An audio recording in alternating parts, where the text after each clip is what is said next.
27 марта оккупанты провели беспрецедентную для Крыма операцию по задержанию крымских татар. Облавы проходили во многих населенных пунктах. Всех задержанных арестовали до 15 мая и уже вывезли в Ростов. Оккупанты предъявили надуманные обвинения в терроризме и участии в запрещенной в России организации Хизбут Тахрир. И вот этим людям сейчас нужна помощь. И о том, какая помощь нужна, мы поговорим с Нариманом Джилялом. Доброе утро, Нариман ага. Доброе утро, приветствую вас. Что необходимо в первую очередь сейчас для задержанных?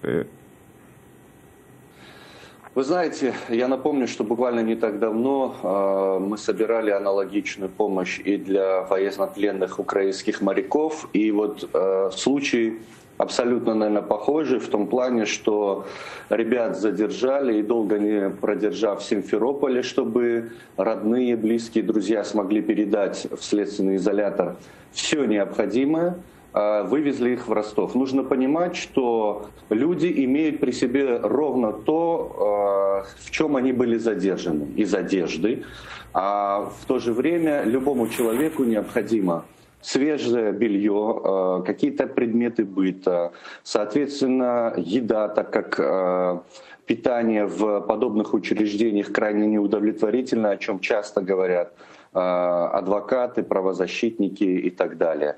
Поэтому, в принципе, сейчас задержанные нуждаются во всех тех вещах, которые, собственно, нужны в тюрьме. И это очень большой объем передачи, начиная со сменной одежды, порошка, мыла, зубной пасты, щетки, какой-то посуды и заканчивая просто неким первичным набором питания. Перечень он бывает разных в различных подобных учреждениях. И для того, чтобы даже делать ту пищу, которую выдает внутри, хоть какой-то более-менее приемлемый на вкус и так далее. Поэтому объем очень большой, учитывая, что и 24 человека, вернее 23 человека на данный момент, сразу это сделать очень сложно. В свое время с моряками нам оказало помощь огромное количество людей, включая московских наших друзей, которые просто помогли нам передать. Я, к сожалению, пока не знаю, какова ситуация в Ростове, потому что те, кто осуществлял подобные передачи в ростовский СИЗО, для тех, кто уже там находился, их на данный момент самих арестовали.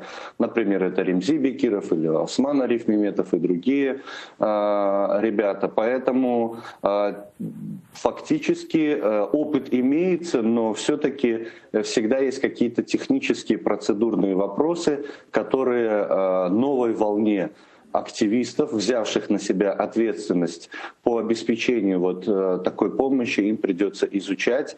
Ну и кроме того, не нужно забывать, что почти у всех остались семьи, супруги, огромное количество детей. И, соответственно, мы все знаем, что инициатива «Бзым Балалар», «Наши дети», вновь объявила очередной сбор. Он не прекращался, но в данный момент информационное обновление. Ну и уже подключились активисты традиционно и в Киеве, и в других странах для того, чтобы эти семьи не остались без внимания людей. Может быть, какой-то конкретный, вы подскажете совет, кому обращаться и как? Может быть, люди хотят помочь, просто не знают, к кому обратиться и как передать, может быть, деньги, вещи? Все очень просто. В Крыму, в принципе, все активисты, которые приходят на суды, они известны по фамилиям. Это люди, живущие в разных регионах. Можно находить меня непосредственно, Лили Буджурову, Ильзару Ислямову и так далее. В Фейсбуке есть информация об измененных атрибутах общественной инициативы «Бзым Балалар». Там произошли изменения, куда можно перечислять деньги и так далее, или приносить какую-то помощь.